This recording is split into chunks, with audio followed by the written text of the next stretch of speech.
Hello दोस्तों, Keshav Bhardwaj BSc live पर आप लोग का स्वागत है। मैं आप लोग को बता दूं, बीएससी लाइव आप लोग के लिए आ- आगे का जो एक प्लान लेकर आ रही है वो क्या है, इस सब के बारे में विस्तृत जानकारी मैं आप लोग को दूंगा। उसके बाद जैसे बीएससी एकेडमी के साइट पर आप लोग एसएससी से एसएसएल का पेपर दिए होंगे, उसका मैथमेटिक्स का डिटेल सॉल्यूशन करवाऊंगा, अभी रीजनिंग का भी डिटेल सॉल्यूशन करवाऊंगा। सबसे पहले मंडे से हम लोग क्या क्या आप लोग को देने जा रहा हूँ, इसके बारे में तमाम विस्तृत जानकारी दे रहा हूँ। ध्यान से सुनो। जहां तक पढ़ाने की बात है, लगातार आप लोग को मैंने 2 से ढाई महीने तक लगातार पढ़ाया। लगभग अर्थमेटिक का सारा चैप्टर करवा दिया, कैलकुलेशन करवा दिया, रीजनिंग का भी लगभग सारा चैप्टर करवा चुका हूं। ये सारे आपको बीएससी लाइव के प्लेलिस्ट पे पड़ी हुई है। चैप्टर पढ़ना होगा तो चैप्टर की बेसिक थिंकिंग आपको लेनी होगी। बीएससी लाइव क्लास पर जाइए, वहां वीडियो हर चैप्टर का पड़ी हुई है, आप एक बार जरूर देख ले। अब जो आगे करवाना, क्योंकि देखो मेन रिजल्ट लेनी है, रिजल्ट के लिए क्या करवाना चाहिए, कैसे होना चाहिए, इस शेड्यूल बनाकर एक आप लोग के पास मैं आया हूं। हर एग्जामिनेशन के लिए सबसे ज्यादा, जैसे मैथ और रीजनिंग, मैथ में कोई भी एग्जाम दो, चाहे वह एसएससी के एग्जाम देने वाले हो, एसएससी से एचएसएल देने वाले हो, अभी एसएससी जीडी। अब कुछ लोग कहेगा जीडी तो बहुत नॉर्मल होता है sir, SSC graduate level high level होता है। देखो लेवल थोड़ा सा अप डाउन हो सकती है। कभी कभी तो जीडी में भी कोई कोई सवाल ऐसा पूछा गया है कि उतना हार्ड सवाल एसएससी ग्रेजुएट लेवल के मेंस में नहीं पूछा गया है। और कभी कभी ग्रेजुएट लेवल के मेंस में इतना आसान सवाल है कि जीडी से भी आसान दिखता है। तो ये लेवल का अलग बात है। मेन होता है थिंकिंग क्लियर होनी चाहिए, हर टाइप का सवाल आपसे बननी चाहिए।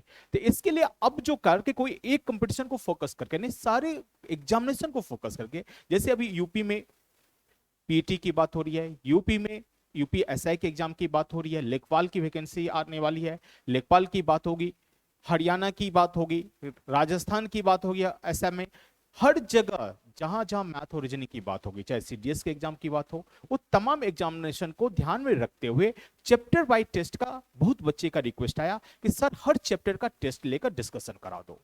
तो मैंने सोचा कि हर चैप्टर का, जैसे अब परसेंटेज चैप्टर उठाऊंगा, तो परसेंटेज चैप्टर जैसे मैं अनाउंसमेंट करूंगा मंडे को ये चैप्टर होगी, तो आप लोग से रिक्वेस्ट है कि बीएससी लाइव पर जाकर पहले वो चैप्टर को देख लो एक बार आराम से। उसके बाद उस चैप्टर का कम से कम 2 से 3 टेस्ट होगी। 50-50 क्वेश्चन का टेस्ट करवाना चाह रहा हूं, 40-40 क्वेश्चन का होगा। 40-40 क्वेश्चन का हर चैप्टर का यदि हम 5 टेस्ट ले ले, 200 क्वेश्चन वो चैप्टर तो पूर्णतः कंप्लीट हो जाएगी। रीजनिंग की बात करें, रीजनिंग में क्या होगा, 80 से 100 क्वेश्चन, 40 क्वेश्चन रीजनिंग का कोई भी चैप्टर उठा लो तो लगभग रीजनिंग का सारा पॉइंट कवर हो जाता है। और एक 40 क्वेश्चन का टेस्ट, यानी हर चैप्टर का यदि 2 टेस्ट हम रीजनिंग का करवा ले डिस्कशन, तो 100% वो चैप्टर आपकी कमांड हो जाएगी और हर टाइप का सवाल आ जाएगा। तो बीएससी लाइव जो अब करवाना चाह रहा है आप लोग को कि मंडे से आप लोग को बीएससी एकेडमी के साइट पर पहले जाओ, वहां टेस्ट लाइव रहेगी। किस चैप्टर का होगा मैं लास्ट में बता दूंगा, इस मंडे को कौन कौन चैप्टर होगा। मैथमेटिक्स में 40 क्वेश्चन, रीजनिंग में 40 क्वेश्चन एक चैप्टर का, और इंग्लिश में किसी चैप्टर का नहीं होगा, ओवरव्यू 25 क्वेश्चन रहेगा, ये 25 क्वेश्चन रहेगा। वहां जाकर 40 मैथ, 40 रीजनिंग और 25 क्वेश्चन इंग्लिश का आप लोग टेस्ट दे दो, कितना मार्क आया देख लो। और शाम के समय में 4 से 5, 4 से 5 आप लोग का मैथमेटिक्स का डिस्कशन हो जाएगा, 5 से 6 रीजनिंग का, और 8 से 9 PM इंग्लिश का डिस्कशन होगा। डेली की डेली ये डिस्कशन होगी, मंडे से सैटरडे। और संडे को हम लोग 2 से ढाई घंटे करंट अफेयर्स पर डिस्कस करेंगे। क्लियर है पॉइंट। इस तरह से यदि आप लोग जुड़ का, और जीके जीएस भी इसमें ऐड हो जाएगी, जीके जीएस का भी 40-40 क्वेश्चन का टेस्ट और डिस्कशन शुरुआत हो जाएगी। ठीक है। अभी जो इस मंडे से स्टार्ट हो रही है आप लोग के लिए, वह ये चीज हो रहा है कि भैया आप लोग चैप्टर बाय टेस्ट होगा, साइट पर बीएससी एकेडमी के साइट पर जाकर आप लोग टेस्ट दो, और डिस्कशन करने के लिए यूट्यूब चैनल बीएससी लाइव पर आ जाओ। और यहां पर लाइव डिस्कशन, ये वीडियो तो आप लोग को रिकॉर्डेड वीडियो जा रही है, लेकिन वो लाइव होगी मंडे से। आप लोग आराम से सारा क्वेश्चन का डिस्कशन में भाग लोगे, जानोगे, और हर चैप्टर का यदि 200 क्वेश्चन का डिस्कशन हो जाए तो आप लोग चैप्टर का विद्वान बन जाओगे।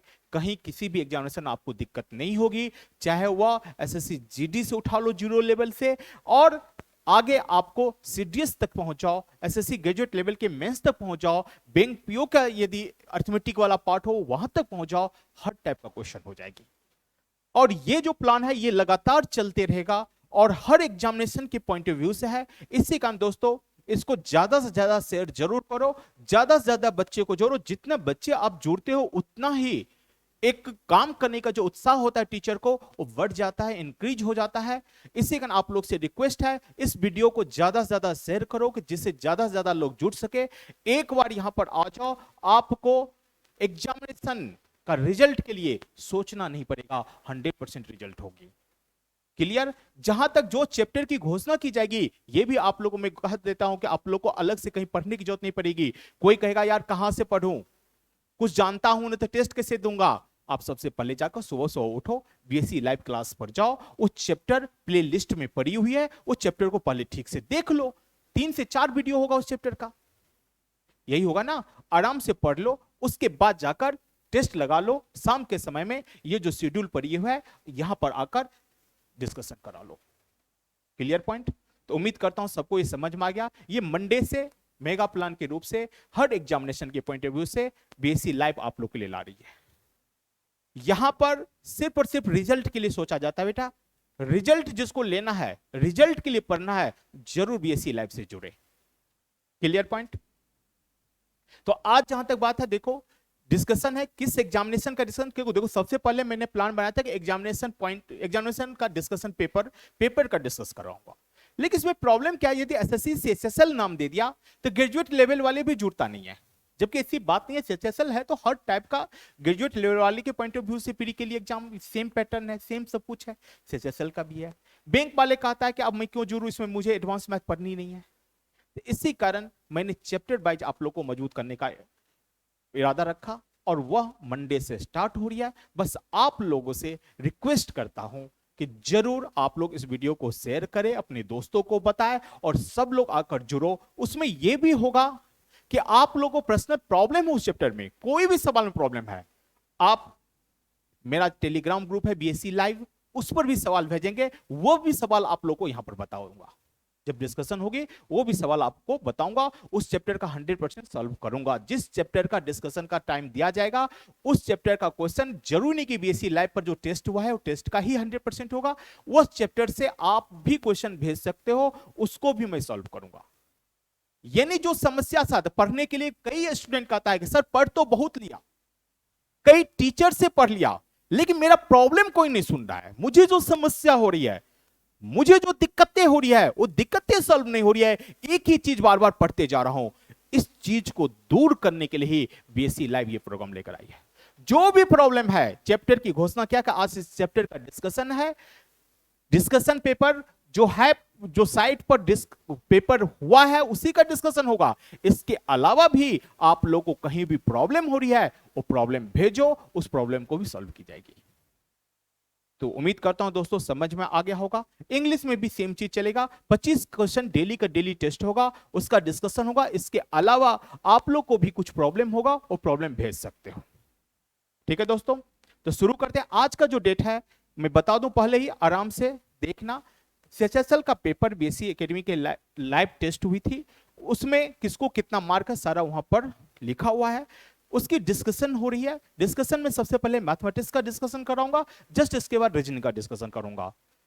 सारे क्वेश्चन को देखूंगा, सारे क्वेश्चन बताऊंगा। जो टेस्ट नहीं दिए हो उनसे मैं रिक्वेस्ट करता हूं इसी वीडियो के लिंक पर आप लोग को ये टेस्ट पेपर मिल जाएगा, वहां से डाउनलोड कर लो और देख लो। क्लियर? तो चलो बेटा, अब जहां तक मैथमेटिक्स की बात है तो मैथमेटिक्स में शुरुआत हम लोग, चलो 51 नंबर क्वेश्चन है तो लास्ट से ही हम लोग क्वेश्चन उठाते हैं इसका।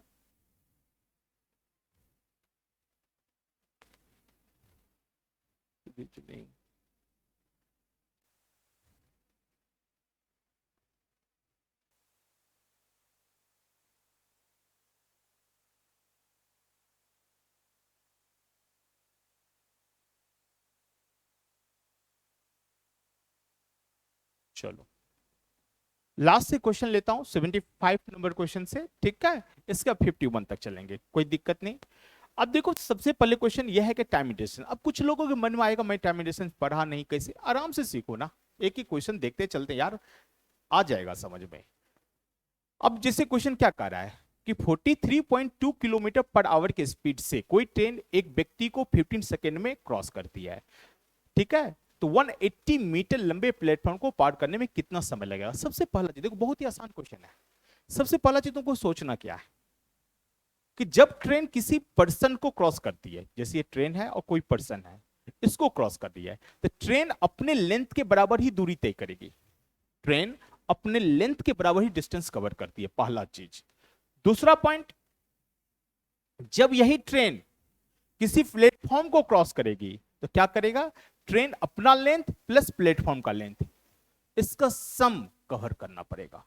क्लियर है पॉइंट? अब देखो सबसे पहला काम यहां पर क्या दिया है कि 43.2 किलोमीटर पर आवर स्पीड है और एक पर्सन को क्रॉस करी 15 सेकेंड। 15 सेकेंड में इस स्पीड से 15 सेकेंड में इस स्पीड से ट्रेन जो डिस्टेंस कवर करेगी, क्या वो ट्रेन की लेंथ होगी कि नहीं? पहले थिंकिंग देखो। तो ट्रेन का लेंथ क्या हुआ भाई? तो 43.2 किलोमीटर पर आवर है, इसको मीटर पर सेकेंड में चेंज कर दो। कर दिया। कितने सेकेंड में? 15 सेकेंड।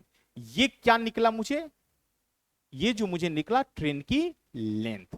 ये क्या आया? ट्रेन की लेंथ। अब देखो इसको कैलकुलेशन कर लो, फिर बताऊंगा बिना कैलकुलेशन किए हुए भी जवाब दे सकते हो। इसके लिए सिंगल डिजिट में कन्वर्ट करने की तरीका आपको सीखना पड़ेगा।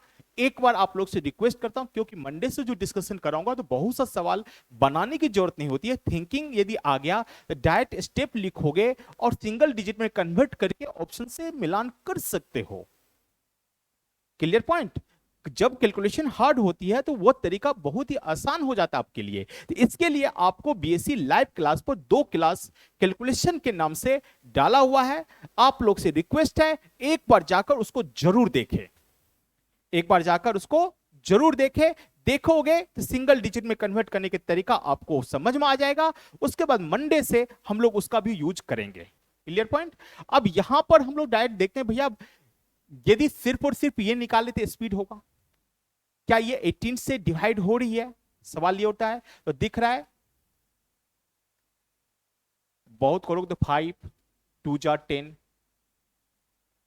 10 आ गया, 5 2 जा 10, 18 2 जा 36, 36 यदि करते हो तो 36 12 जा आ रहा है ये।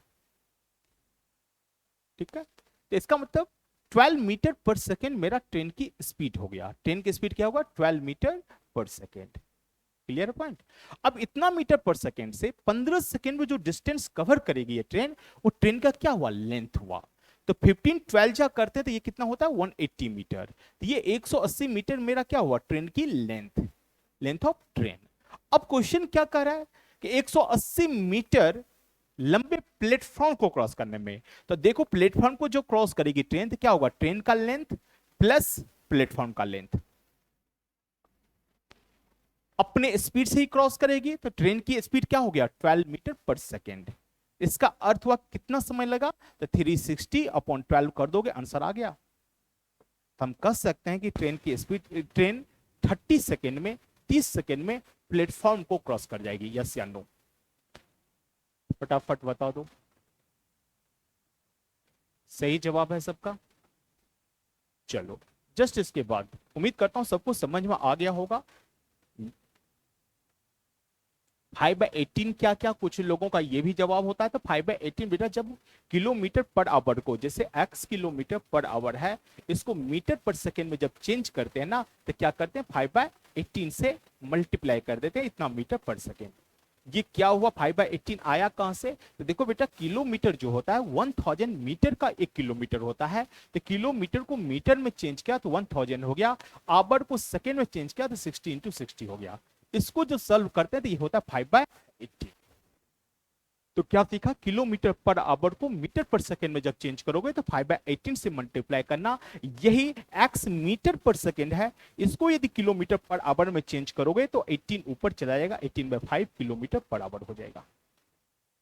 बस चलो जस्ट इसके बाद वाला क्वेश्चन देखते हैं क्या कर रहा है। 74 नंबर, देखो टाइम एंड वर्क से रिलेटेड है, ये आया हुआ क्वेश्चन है। क्या था? क्या एक पुरुष या, देखो ध्यान से सुनना बेटा, जब भी रिलेशन वाला सवाल हो, मैन वोमेन बॉय की बात हो, उसके बीच में रिलेशन आपको फाइंड आउट करनी होती है। जब तक आप रिलेशन नहीं निकालोगे सवाल नहीं बनेगा। अब रिलेशन कैसे निकलेगा? तो जब या करके देता है, और करके देता है, और का मतलब क्या हो गया? एक पर्सन को लग रहा है, एक पर्सन को लग रहा है कितना डेज है, 70 डेज, तो 2 वोमेन को भी 70 डेज लग रहा है, 4 चिल्ड्रेन को भी लग रहा है 70 डेज, तो और करके जब दे तो डायरेक्ट इक्वल हो गया, मतलब ये इक्वल ये हम लिख सकते हैं direct 1 man equal 2 women equal 4 children. जब वो और करके नहीं देगा, जब और करके नहीं देगा एंड करके, तो बताऊंगा कंडीशन आएगा, फिर क्या करते हैं, तो फिर हमारा कंसेप्ट होता है M1 D1 वाला कंसेप्ट, उससे रिलेशन निकालते हैं। ठीक है, तो चलो पहले रिलेशन देख लेते हैं, रिलेशन पता चल गया ये बराबर है। अब यहां पर क्या पूछ रहा है, 5 मैन 5 वोमेन एंड है मतलब प्लस 5 चिल्ड्रेन, उसी काम को कितने दिन में पूरा करेगा। अब सवाल क्या होता है, या तो आप मैन को लेकर चल सकते हो, या वोमेन को लेकर चल सकते हो, या चिल्ड्रेन को लेकर चल सकते हो। चलते हैं, चिल्ड्रेन लेकर चल दिया, तो चिल्ड्रेन लेकर चलोगे तो आपको ये पता होना चाहिए, होता है M1 D1 ये इक्वल होता है M2 D2, M1 D1 उसे होता है M1 D1 H1 by W1, ये इक्वल होता है M2 D2 H2 by W2, यही होता है बेटा। तो अब यहां पर तो M1 D1 है, फिर तो क्या करेंगे, चाइल्ड लेकर चिल्ड्रेन को लेकर चलोगे तो 4 चिल्ड्रेन कितने दिन में, 70 दिन में, ये इक्वल। अब इसको चिल्ड्रेन में कन्वर्ट करोगे तो 1 बराबर 4 तो 5 बराबर 20 चिल्ड्रेन हो गया, प्लस 2 बराबर 4 1 बराबर 2 तो 5 वोमेन बराबर 10 चिल्ड्रेन, हाँ या ना। अब देखो तो 5 चिल्ड्रेन है, यहाँ कर सकते हो 20 10 35 35 35 चिल्ड्रेन कितने दिन में, यही आपको क्वेश्चन पूछा गया। अब आ गया आंसर डायरेक्ट 8, आंसर क्या हो जाएगा 8 डेज, जो कि सी नंबर ऑप्शन में सही है, जिसका जिसका सी आया था बेटा वो करेक्ट था। चले आगे, उम्मीद करता हूं सबको समझ में आ गया होगा, डिस्कशन है। चलो फिर देखो, टाइम एंड वर्क से रिलेटेड क्वेश्चन है ये, टाइम एंड वर्क से रिलेटेड है। कहता है एक व्यक्ति किसी कार्य को 30 दिन में करने की जिम्मेदारी लेता है, वो 10 पुरुषों से काम करवाता है। अब देखो क्या कर रहा है, 30 डेज में कंप्लीट करने का जिम्मेदारी लिया कि आई complete this work in 30 days, ये काम मैं 30 दिन में समाप्त कर दूंगा। क्लियर। अब कंडीशन क्या कर रहा है, 10% 10 पुरुष काम करवाता है, तो यानी 10 आदमी काम शुरू करता है। अब लेकिन वो पाता है कि 1/4 वर्क 10 डेज में, यानी 10 आदमी 10 दिन में कितना वर्क कर लिया, 100, M1 D1 100 वर्क। क्वेश्चन कहता नहीं 1/4 वर्क हो पाया है, 1/4 काम हो पाया है, इसका मतलब 1 वर्क है ये, तो 1/4 वर्क हुआ तो 3 वर्क बचा हुआ है। तो यदि 100 वर्क हो गया तो क्या हम कह सकते हैं कि 300 वर्क बचा हुआ है, हाँ या ना। 1/4 वर्क हो गया तो 3/4 वर्क बचा हुआ है, या एक कम हो गया तो 3 काम बचा हुआ है, तो 1 वर्क इक्वल 100, तो 3 वर्क इक्वल 300 हुआ कि नहीं। यानी 10 आदमी 10 दिन कर लिया, कितना किया, 100 वर्क किया, तो 300 वर्क बची हुई है, 300 वर्क आपके पास बचा हुआ है। अब देखो बेटा क्या कह रहा है ये, काम पर लगा अतिरिक्त व्यक्तियों की संख्या ताकि पूरे कार्य समय पर समाप्त हो जाए। अब कहता है भैया एक्स्ट्रा पर्सन कितना ऐड करोगे जिससे काम समय पर समाप्त हो जाए। समय क्या था, 30 दिन, कितने दिन वर्क हो चुका है, 10 दिन, बचा कितना, 20।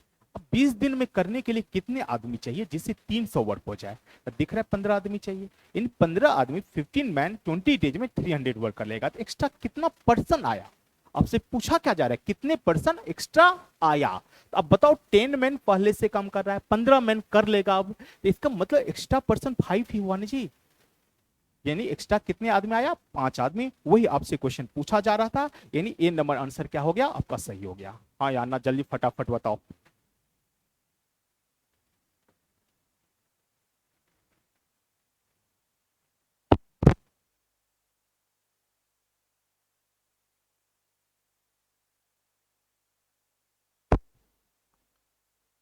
चलो बेटा, सब लोग नोट कर लिया होगा, आगे निकलो। अब देखो यहां पर क्वेश्चन 72, क्वेश्चन नंबर 72 क्या कह रहा है, ध्यान से सुनो। 2 सर्कुलर सिलेंडर, सिलेंडर जानते हैं आप लोग, बेलन, ये सिलेंडर हुआ। तो कहता क्या, 2 circular cylinder of equal curve surface area have their height in the ratio 7:9। ठीक है, हाइट का रेशियो क्या दे दिया है, 7:9। अब कह रहा है क्या, उनका वॉल्यूम का रेशियो क्या होगा ये आपसे पूछा जा रहा है। तो देखो सबसे पहले मुझे दिया क्या है रेशियो, हाइट का रेशियो, पूछा क्या जा रहा है वॉल्यूम का, वॉल्यूम होता क्या है, वॉल्यूम होता क्या है, तो पाई आर स्क्वायर एच, वॉल्यूम होता क्या, पाई आर स्क्वायर एच, मान लो R1 H1 है तो इसका हो जाएगा पाई R2 स्क्वायर H2। ये चीज तो क्लियर है, सबको दिख जाएगा, हाँ या ना। अब देखो एक चीज बताना, 7:9 मेरा किसका है, हाइट का, हाइट का रेशियो 7:9 है, और सिलेंडर है कैसा, तो कहता सिलेंडर जो है सर्कुलर सिलेंडर है, वृत्ताकार सिलेंडर है, क्लियर पॉइंट, वृत्ताकार सिलेंडर है। तो फिर हमको निकालना क्या, रेडियस का रेशियो, किसका निकालना है, रेडियस का रेशियो। अब एक चीज बताना, आप ये जानते हो कि सिलेंडर का कर्व सरफेस एरिया, वक्र पृष्ठीय क्षेत्रफल होता क्या, 2 पाई आर एच, क्या होता है, 2 पाई आर एच। तो यदि 2 पाई आर एच होता है तो 2 पाई R1 H1, क्योंकि हमको निकालना क्या है, R1 R2 का रेशियो, ठीक है। अब ये बराबर है इक्वल 2 पाई R2 H2, करोगे पाई पाई के तो कैंसिल है, ये तो लिखना ही बेकार था, बस समझाने के लिए मैं लिखा, नहीं तो तुम लोग फिर बाद में पूछता कहां से आया। अब देखो R1 बाय R2, ये हम लिख सकते हैं H2 बाय H1। अब H1 H2 का रेशियो यह है तो हम कह सकते हैं इसको 9:7, H2 बाय H1 को हम लिख सकते हैं 9/7, यस या नो, आराम से लिख सकते हैं जी।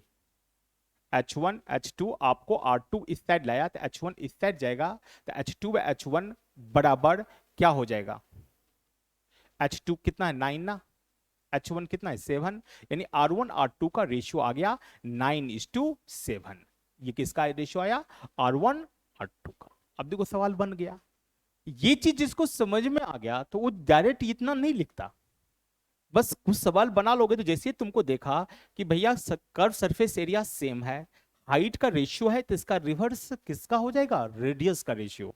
क्यों, तो आपके दिमाग में ये चीज आना चाहिए कि भैया एरिया तो सेम है, तो ये एक बार बनाना पड़ता है, एक दो बार बनाना पड़ता है, उसके बाद ये सब चीज डायरेक्ट आपके दिमाग में आना चाहिए कि जब हाइट का रेशियो ये है तो इसके रेडियस का रेशियो जो है, रेडियस का रेशियो क्या हो जाएगा मेरा, उल्टा हो जाएगा, 9:7 मेरा रेडियस का रेशियो हो जाएगा।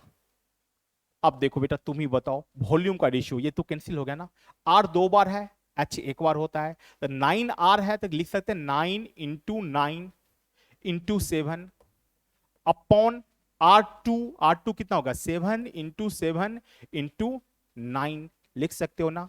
अब बताओ तो ये रेशियो क्या होगा, दिख रहा 9 कैंसिल 7 कैंसिल, 9:7 हम वॉल्यूम का रेशियो कर सकते हैं कि नहीं। अब जिसको प्रैक्टिस क्या होगा तो उसको डायरेक्ट इतना रामायण लिखने की जरूरत ही नहीं पड़ेगी।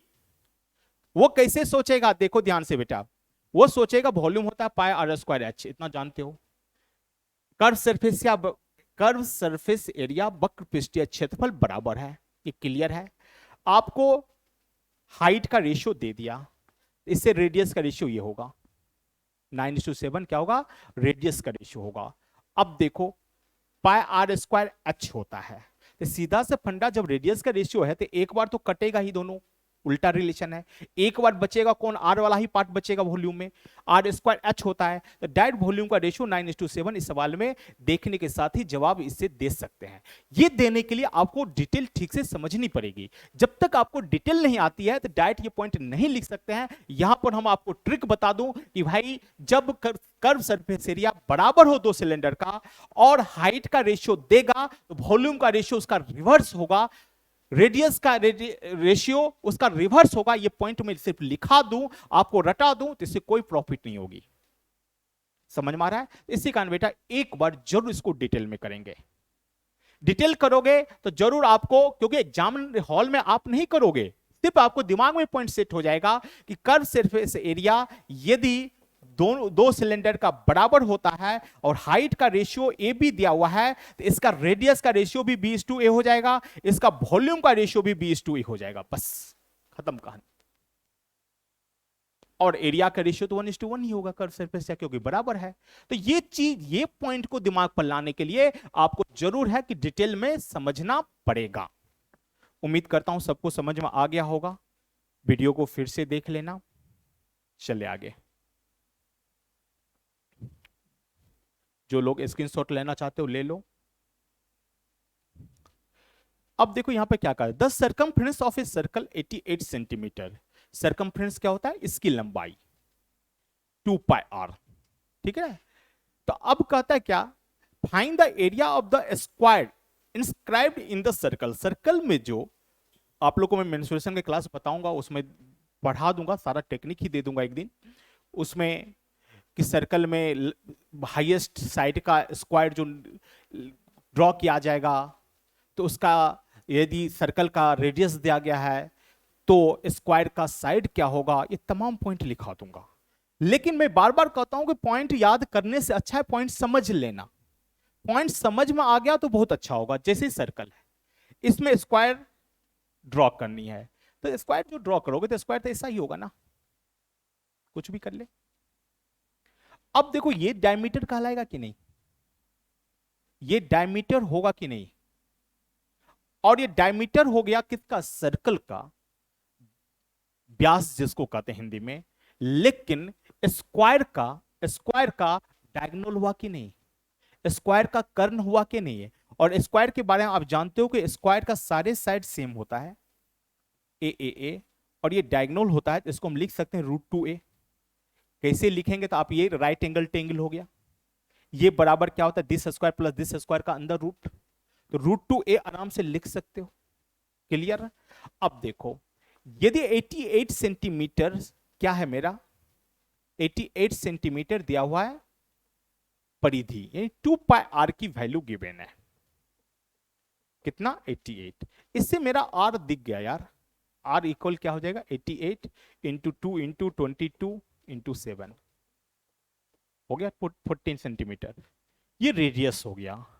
तो रेडियस यदि 14 है तो डायमीटर आपको कितना हो जाएगा 28। डायमीटर क्या हो जाएगा 28, डबल हो जाएगा ना। तो डायमीटर यदि आपको 28 आ गया तो ये किसकी वैल्यू है, ये जो वैल्यू है वो किसकी है, दिख रहा है ना भैया, √2a की वैल्यू है। तो आप लिख सकते हो √2a, ये इक्वल कितना हो गया मेरा 28। तो a की वैल्यू कितना आ गया 28/√2। ए क्या निकला, स्क्वायर का साइड, स्क्वायर बड़ की भुजा।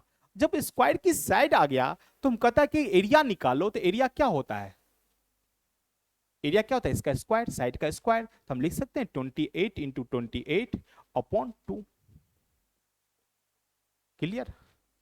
तो आंसर सबको दिख रहा है 392 सेंटीमीटर स्क्वायर हो जाएगा, हाँ या ना।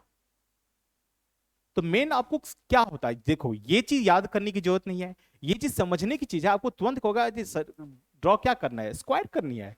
स्क्वायर ड्रॉ करेंगे तो ये तो सर्कल का डायमीटर होता है, ये सर्कल का डायमीटर होता है, तो यही तो मेरा स्क्वायर का डायगोनल होता है। और रेडियस निकाल सकते हैं क्योंकि परिधि दी हुई थी। क्या आराम से जवाब दे दोगे, यस या नो। तो उम्मीद करता हूं सबको समझ में आ गया होगा। जरूर इसको ड्रॉ कर लिख लो, स्क्रीनशॉट ले लो। हर सवाल को मैं अभी डिटेल में बता दूंगा, ठीक है।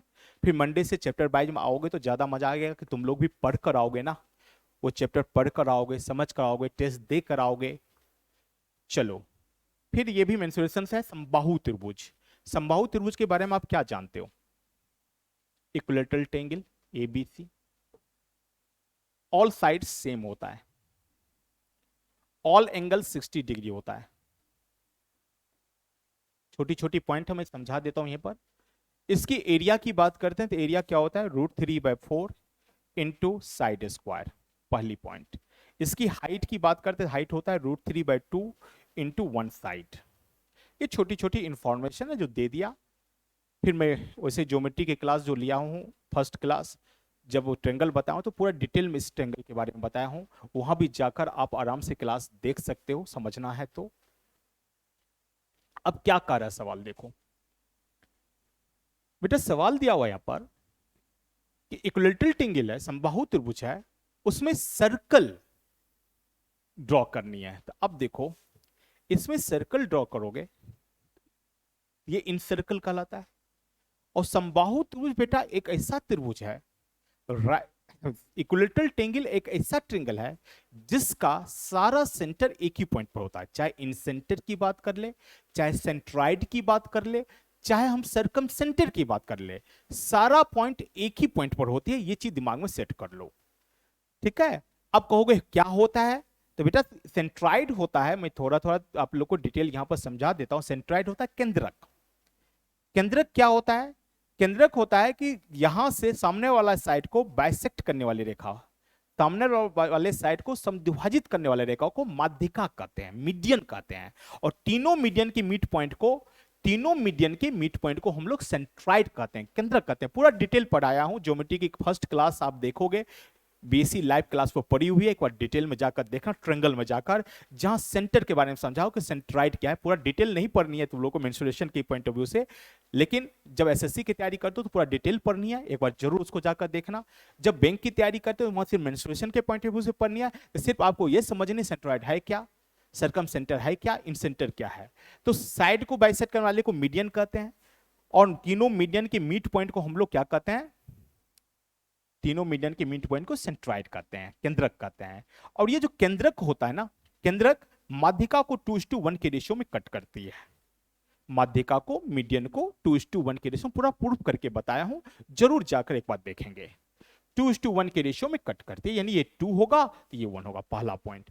इसके बाद पॉइंट आता है कि सरकम सेंटर क्या होता है, तो कहता है कोई ऐसा पॉइंट है कि तीनों साइड को परपेंडिकुलर बाइसेक्ट करने वाली, तीनों साइड को परपेंडिकुलर बाइसेक्ट करने वाली रेखा जहां मिलती है, वो जरूरी नहीं कि आपको वर्टिकल से ड्रॉ हो, उसको हम लोग सरकम सेंटर कहते हैं, परिकेंद्र कहते हैं।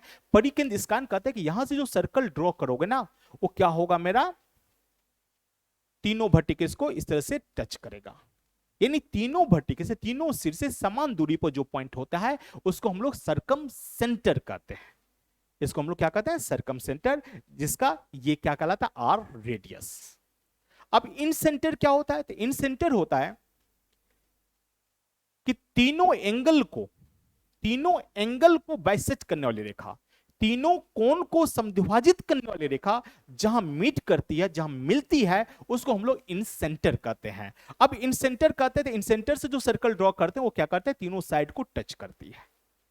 अब देखो मैंने फिर एक पॉइंट पढ़ाया भी कि समबाहु त्रिभुज का सारा सेंटर एक ही पॉइंट पर होता है, एक ऑर्थो सेंटर भी होता है, वो सारा एक ही पॉइंट पर होती है। जब समबाहु त्रिभुज का एक ही पॉइंट पर होती है, यहीं पर इन सेंटर भी है, यहीं पर सरकम सेंटर भी है, यहीं पर सेंट्राइड भी है, तो इसका मीनिंग क्या हुआ, तो इसका मीनिंग हुआ कि ये हो गया बड़ा आर, ये हो गया छोटा आर, कह सकते हैं समबाहु त्रिभुज है। इसके बाद इसको हम परपेंडिकुलर लाइन भी कह सकते हैं, इसको हम सेंट्राइड भी कह सकते हैं, जो 2:1 की रेशियो में कट करती है।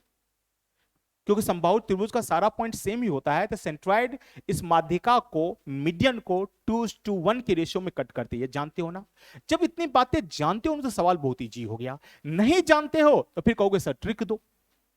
ट्रिक क्या होता है भाई, कंसेप्ट का लास्ट लाइन रटवा दूंगा, उससे प्रॉफिट होगी क्या, कभी प्रॉफिट नहीं होगी।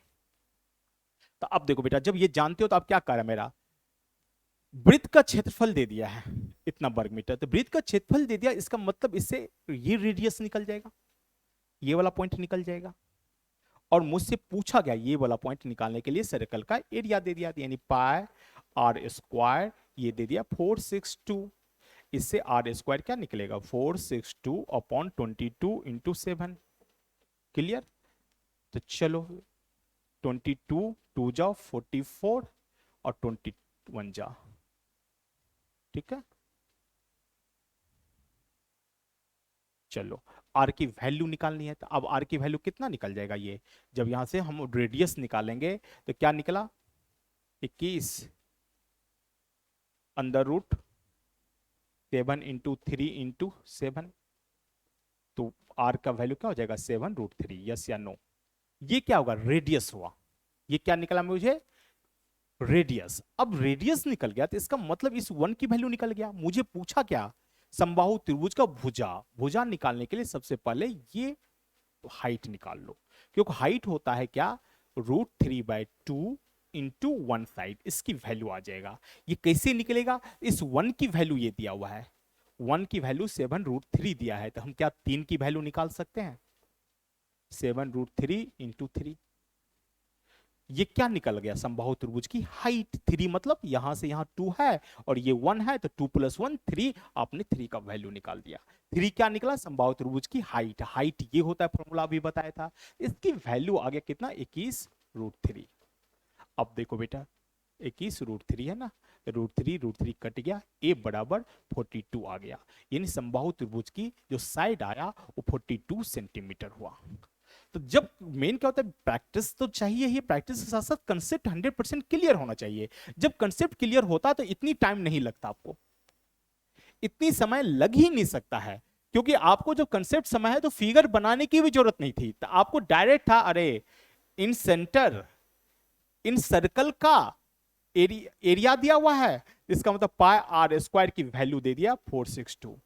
अच्छा r की वैल्यू निकालनी थी तो 462/22 इंटू 7 का अंदर रूट हो जाएगा। ठीक है, ये क्या हो सकता है, 7√3। अब ये क्या हो गया, सेंट्रॉइड, इन सेंटर, सरकम सेंटर, सारा तो एक ही पॉइंट होता है। यदि सेंट्रॉइड होता है तो 2:1 के रेशियो में काटती है, यानी समबाहु त्रिभुज की हाइट निकल जाएगा। कैसे, तो 1 की वैल्यू 7√3 है, तो 3 की वैल्यू क्या हो जाएगा, तो 7√3/1 इंटू 3। ये क्या निकला, समबाहु त्रिभुज की हाइट, ऊंचाई। हमसे क्या पूछा गया, साइड। क्या होता है समबाहु त्रिभुज की हाइट, √3/2 इंटू वन साइड, इसकी वैल्यू दिया है 21√3। अब बताओ ए बराबर 42 सेंटीमीटर, डायरेक्ट दिख रहा है कि नहीं। जब जानोगे, हर चीज क्लियर होगा, तभी तुम बना सकते हो, अदरवाइज प्रॉब्लम होगी। उम्मीद करता हूं सबको समझ में आ गया। चले चलो आगे के बाद देखो। अब यहां पर क्या दिया हुआ है, 4 अंकों की सबसे छोटी संख्या ज्ञात करें जिसमें इसी से विभाजित करने पर हर स्थिति में समान सेट दे। देखो बेटा, बनाने की तरीका से जाओगे टाइम लगेगा थोड़ी सी, बिना तरीका देखोगे तो उसके लिए क्या करना चाहिए, सब सवाल में देखो, पहले बनाने के तरीका सिखा देता हूं, फिर एग्जामिनेशन हॉल में कैसे बनाओगे उसको सिखा देता हूं, दोनों तरीका सीख लो, कंसेप्ट भी क्लियर हो जाएगी।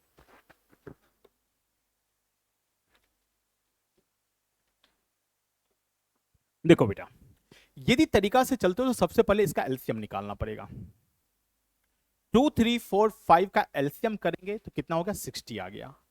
अब 60 से क्या करेंगे, 4 अंकों की सबसे छोटी संख्या जो भी होगी उसमें डिवाइड कर दो। डिवाइड करेंगे तो क्या हो रहा है भाई, 40, रिमाइंडर बचा। तो क्या करेंगे, 1000 में छोटी संख्या निकालनी है, माइनस नहीं कर सकते हैं, 3 अंकों की बड़ी संख्या होगा, प्लस करनी है तो प्लस क्या करते हैं, इन दोनों के बीच के गैप को प्लस करते हैं। तो कितना होगा, 60 और 40 के बीच का गैप 20 आ गया। ठीक है, ये क्या हो गया, पूर्णतः डिवाइड होने वाली कंडीशन का, हर केस में शेषफल एक बचे तो एक जोड़ दो, तो मेरा आंसर हो जाएगा 1021। ये मेरा आंसर हो जाएगा। ये हो गया डिटेल मेथड। हमेशा डिटेल मेथड ठीक नहीं होता है, तभी बनाने के तरीका क्या होता है, तरीका सीखो। ये खत्म। अब देखो मुझे करना क्या था,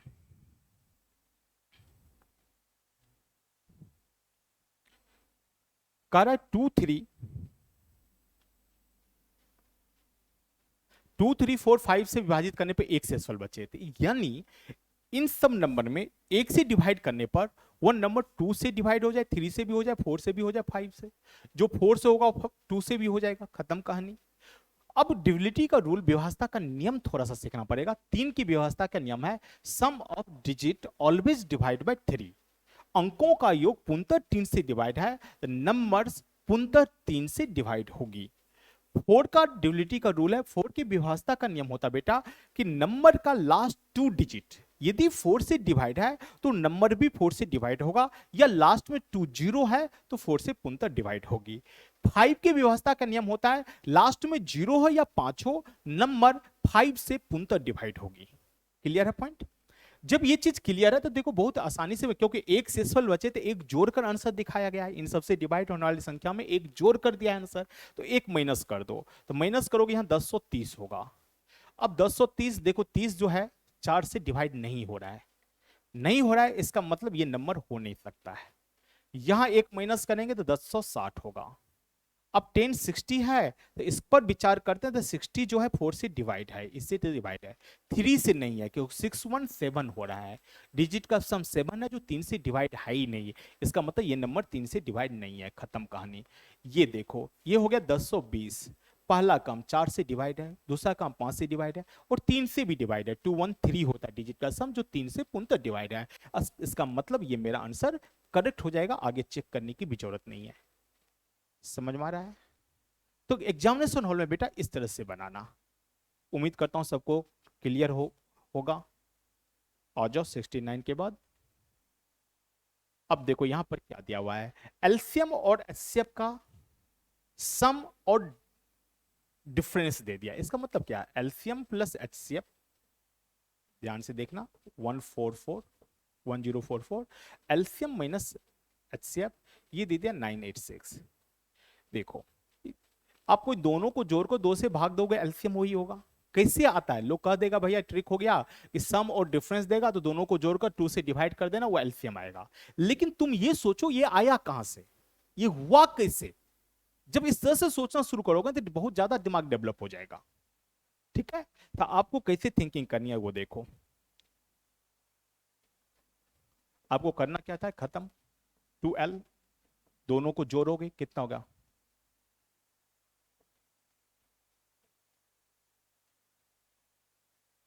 सही है, तो l के वैल्यू कितना हो जाएगा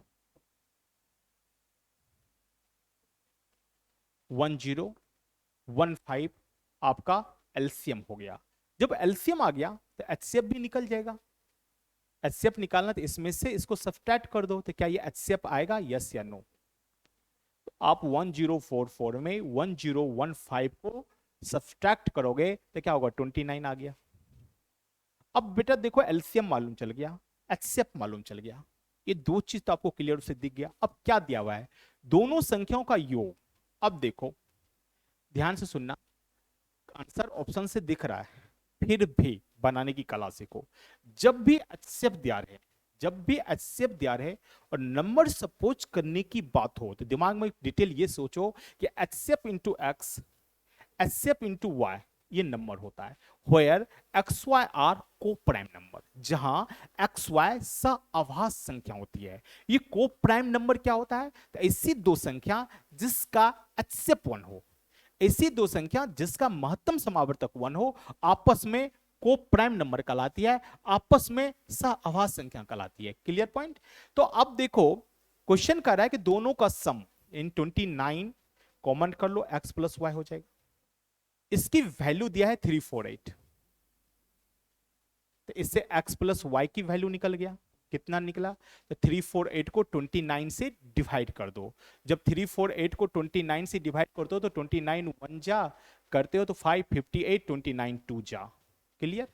इसी तरह इसका एलसीएम, इसकी एलसीएम की बात करते हैं तो कितना दिया एलसीएम 1015, तो कैसे निकालते हैं हम लोग, 29xy एलसीएम हो जाएगा, ये क्या होगा 1015। इससे क्या निकला xy, मैं बार बार कहता हूं इस तरह से बनाएंगे नहीं, ये डिटेल हुआ, लेकिन जिसको डिटेल समझ में आएगा वही ऑप्शन से सोच पाएगा। 1015/29 आया तो 1015/29 करोगे तो 1015/29 इक्वल कितना हो जाएगा 35। अब देखो ऐसा एक्स वाई के वैल्यू जो यहां भी सेटिस्फाइड करे और यहां भी करे, इन दोनों का सम 12 आ जाए, दोनों का मल्टीप्लाई 35 आ जाए, तो क्या 7 + 5 12 आया, 7 × 5 यानी एक्स वाई की वैल्यू मेरा 7 और 5 आया। क्वेश्चन क्या करे, संख्या बताए, तो संख्या क्या हो सकता है, तो 29 × 5 एक संख्या हो जाएगा, एक संख्या 29 × 7 यही मेरा संख्या होगा। क्लियर।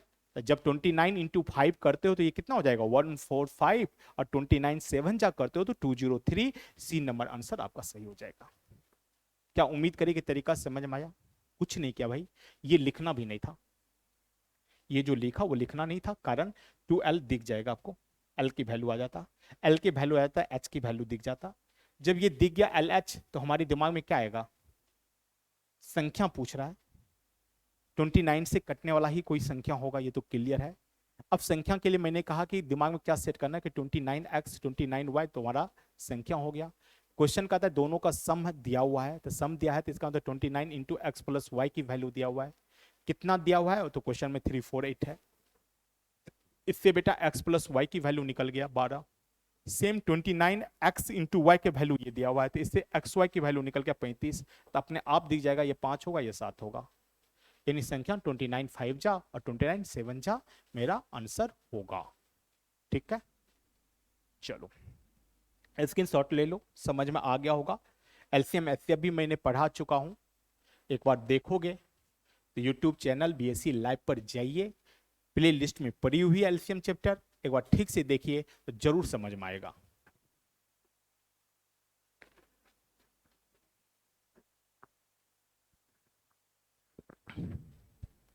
चलो क्वेश्चन देखो क्या कह रहा है। एक व्यक्ति 4 लीटर दूध में 1 लीटर पानी, दूसरा व्यक्ति 5 लीटर दूध में 2 लीटर पानी मिलाता है। देखो 4 लीटर दूध में 1 लीटर पानी है, तो 4 लीटर दूध में 1 लीटर पानी है, तो इसका मतलब 4 लीटर मिल्क है, 1 लीटर वाटर है, तो टोटल वाटर का पार्ट कितना होगा, 1/5 कह सकते हैं वाटर, 1/5 पार्ट वाटर है फर्स्ट पॉट में कह सकते हो। सेकेंड पॉट में क्या कर रहा है, 5 लीटर दूध 2 लीटर पानी, तो हम कह सकते हैं कि सेकेंड पॉट में वाटर 2/7 पार्ट है। वाटर क्यों लिए, तो कहता दोनों मिश्रण में पानी का अनुपात, दोनों मिश्रण में पानी का अनुपात, दोनों मिश्रण पानी का अनुपात यही हो गया, फर्स्ट का पानी सेकेंड का पानी। तो इसके लिए क्या करेंगे, फ्रैक्शन को तोड़ने के लिए दोनों में 35 से इंटू कर दो, बस खत्म कहानी।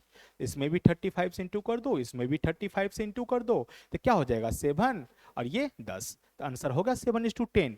जहां 7:10 दिया है उसको क्लिक कर दो, आंसर क्लियर, सही है। चलो चलो देखो ये पार्टनरशिप का क्वेश्चन है, तो ध्यान से देखना।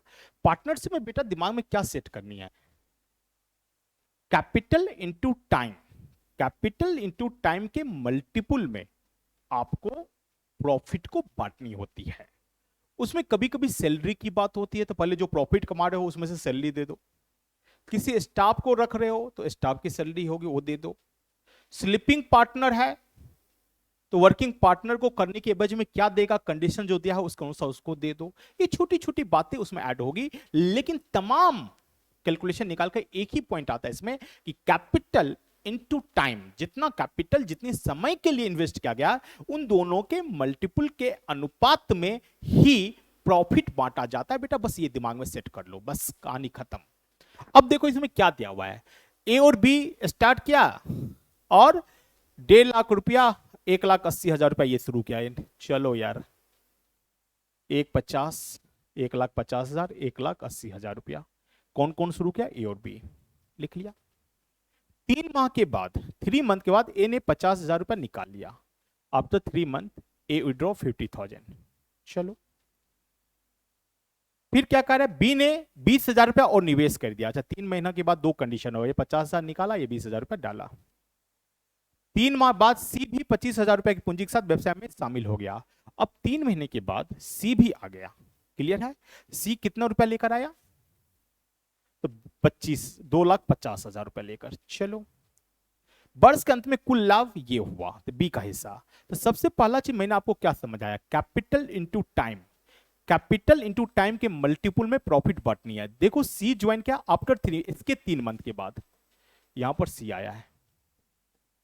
तो सबसे पहला चीज देखो भैया, ए का पूंजी कितना समय के लिए कितना था, तो पहले 1,50,000 ये रुपया 3 महीने के लिए था, प्लस 50,000 निकाल लिया, 1,00,000 रुपया, 1,00,000 रुपया 0 0 काट दिया पहले यार, चलेगा ना। ये कितने समय के लिए रहा, 9 महीने के लिए, ए की पूंजी खत्म। बी बी 1,80,000 रुपया ये रखा 3 महीने के लिए, ये क्या था ना। उसके बाद उसका हो गया 2,00,000 इन 200 कितने महीने के लिए, 9 इस टू। अच्छा सी आया कितना, 2,50,000 रुपया। कितने समय के लिए आया, तो 6 महीने के बाद, 3 महीने के बाद ये घटना हुआ, उसके 3 महीने के बाद सी आया है, तो 6 महीने के लिए खत्म। अब जो ये रेशियो आएगा, इसी रेशियो में प्रॉफिट बांटनी है, बस बेटा यही चीज होती है। तो अब देखो तो क्या हो जाएगा, ये 153 जा करते हैं तो कितना हो जाएगा, 450 प्लस 900। तो ए का कैपिटल टू टाइम क्या हो जाएगा, 1350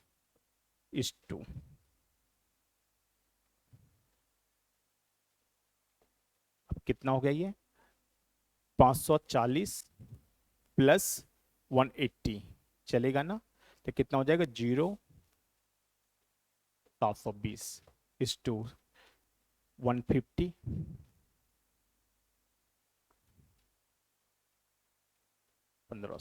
आ गया। ये जो आया क्या आया, कैपिटल इनटू टाइम। अब यहां पे जीरो जीरो कैंसिल हो गया, कर सकते हो ना।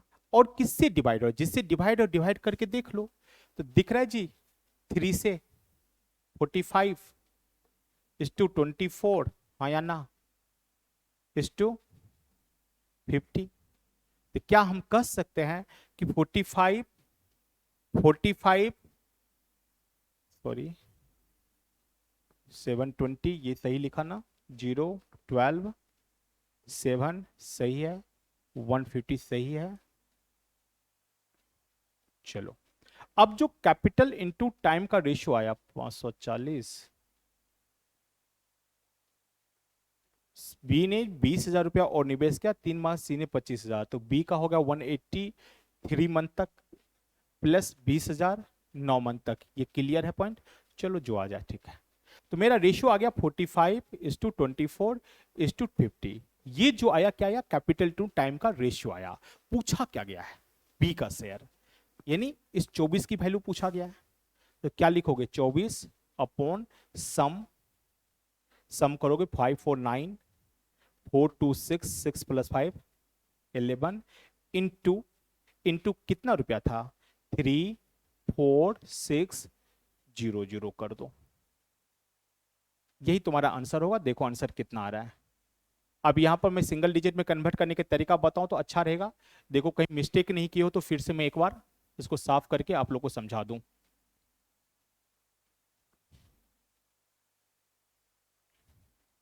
देखो बेटा, सवाल क्या कह रहा था कि ए ने ए बी सी, 2 पर्सन था पहले, ए बी मैंने लिख लिया, 1,50,000 यानी 150, ये 1,80,000 रुपया शुरू किया।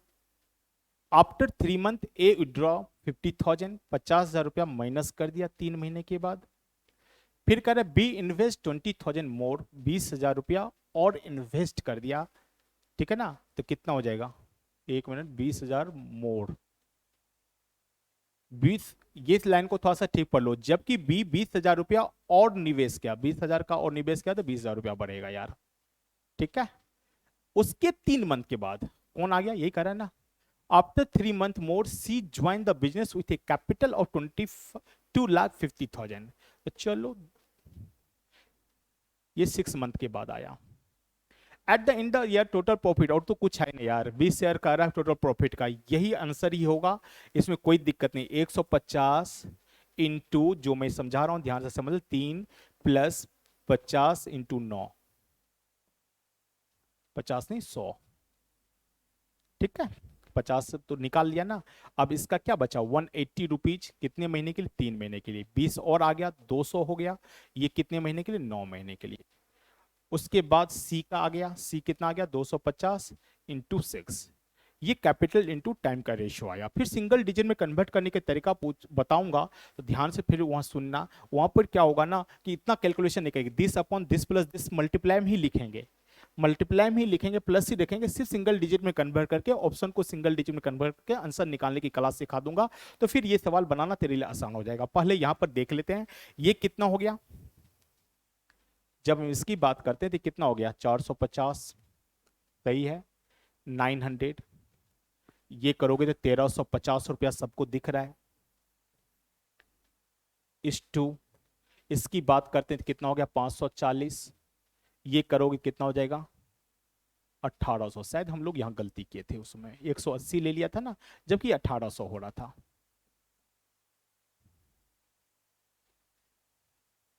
तो 2340 हो जाएगा ये, ठीक है ना। तो ये कितना होगा 2340। अब सही आंसर आ जाएगा। ये करोगे तो कितना हो जाएगा, 25 6 जा 150, 1500। अब देखो एक जीरो जीरो कट गया, 135 है तो 3 से कट रहा है, तो 3 से डिवाइड करोगे तो कितना हो जाएगा 45 इस टू, यहाँ 3 से डिवाइड करो, 3 7 जा 21, 24, 3 8 जा 24, ये क्या हो जाएगा 50। ये रेशियो में तुम पैसा बांट दो। जब ये रेशियो आ गया तो पैसा बांटना बहुत ही आसान खेल है, आराम से आप लोग बना लोगे। अब क्या हो जाएगा, ये हो जाएगा 78 अपॉन इनका सम करोगे तो 8 5 1 7 8 4 7 1 8 8 4 12 5 17 173 इंटू 3 4 6 0 0। अब देखो ये कैलकुलेशन करने की जरूरत नहीं पड़ेगी, यहां भी तुम यूज कर सकते थे। यदि हम सिंगल डिजिट में कन्वर्ट करने के तरीका सीखे थे, सिर्फ नीचे देखते हैं क्या होता है। नीचे यदि 1 आ गया तो कोई दिक्कत नहीं, 7 3 10 1 1 2 आ गया। जब नीचे 2 आ गया तो क्या करते हैं, ऊपर में 5 से इंटू कर दो, इसका मतलब 2 खत्म हो जाती है। कैसे खत्म होती है ये तमाम चीज आपको बता चुका हूं, एक बार जाकर कैलकुलेशन वाला पार्ट देखना बेटा। कारण कि नीचे 1 करना था, 5 इंटू के 5 2 जा 10 1 हो गया, तो ऊपर 5 से। अब इसको कन्वर्ट कर देते हैं, 7 8 15 5 1 6 होता है, 6 5 जा 33 हो गया, ये हो जाएगा 6 3 9 4 बचा, इंटू 4 3 जा 12 2 1 3। अब किस ऑप्शन में 3 है, जिस ऑप्शन में 3 है उसको क्लिक कर दो यार, आंसर आ जाएगा 3। यदि 3 की बात करते हैं, 6 3 9 1 1 2 नहीं हुआ, 6 1 7 नहीं हुआ, 6 3 9 2 2 1 3, आंसर आ गया, सी नंबर आंसर हो जाएगा। अब कैलकुलेशन करने से बच जाओगे।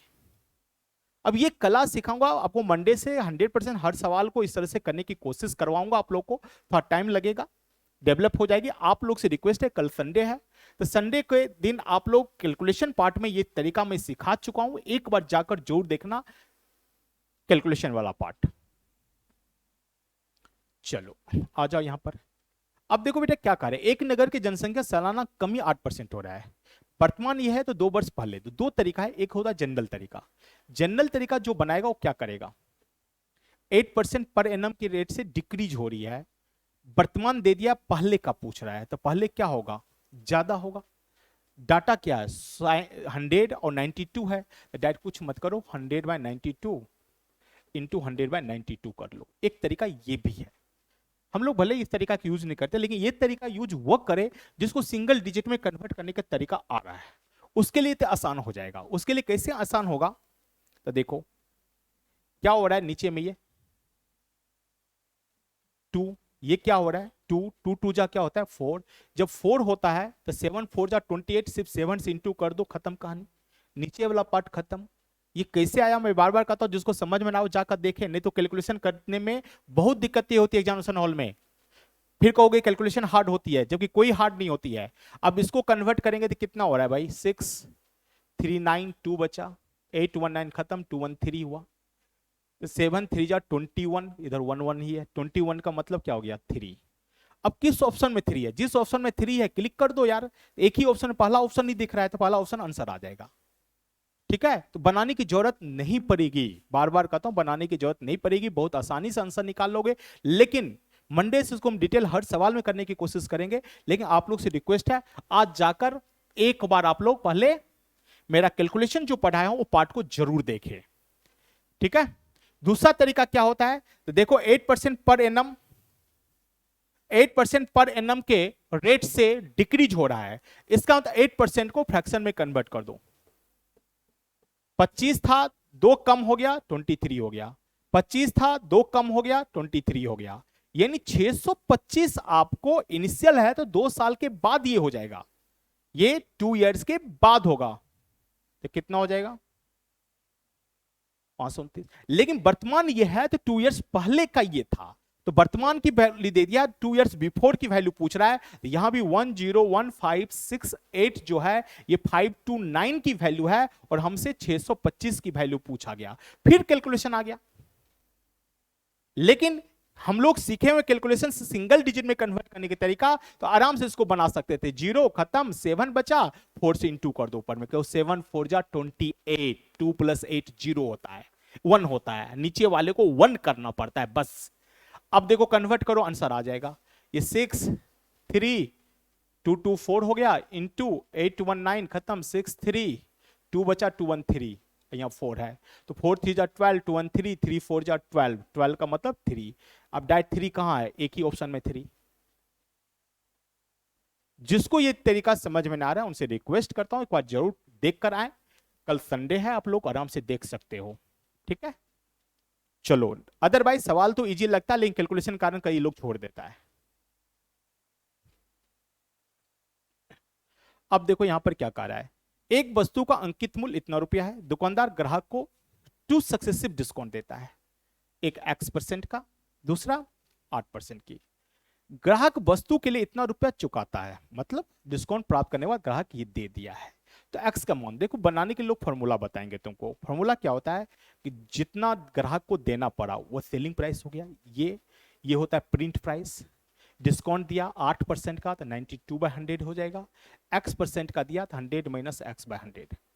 लोग तुमको ये फॉर्मूला बताएंगे, हम लोग कहते नहीं, फॉर्मूला से नहीं बनानी। बनाने की तरीका क्या है, तरीका सीखो। जिसको फॉर्मूला देखनी है फॉर्मूला लिख लो।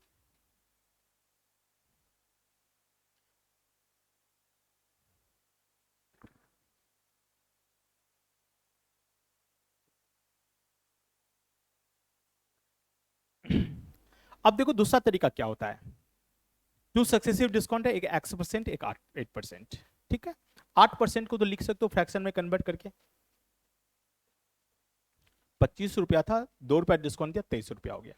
दूसरा डिस्काउंट मालूम नहीं है, लेकिन ये दोनों को इंटू करके प्रिंट प्राइस होता है, और इन दोनों को इंटू करके मेरा डिस्काउंट देने के बाद सेलिंग प्राइस होती है। डिस्काउंट देने के बाद सेलिंग प्राइस होता है। ये दो चीज दे दिया है। ये क्या दिया है, 2400 रुपया यहां दिया है, और 1943 यहां दिया है, ठीक है। नहीं रेशियो निकल रहा है, कोई बात नहीं। आपको करना क्या है, 25 में क्या इंटू करे कि 2400 हो जाए, इतना तो देख सकता है ना। 25 में क्या इंटू करे कि 2400 हो जाए, तो 2400/25 लिख सकते हो। 24 4 जा लिख सकते हो, 96, यस या नो। 23 में क्या इंटू करे कि 1943 हो जाए, तो 1943 में 23 से डिवाइड कर दो, खत्म कहानी। डिवाइड करोगे तो कितना हो रहा है, ये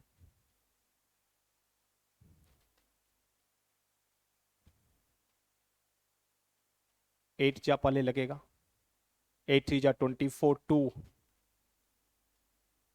184। चलो डिवाइड करने के तरीका, 2 8 जा 16, 3 34, 24 10 बचा, 10 बचा, 2 से डिवाइड करोगे तो 2 4 जा 8 करते हो तो 8 2 10, 23 में -12 हो जाएगा, 4 23।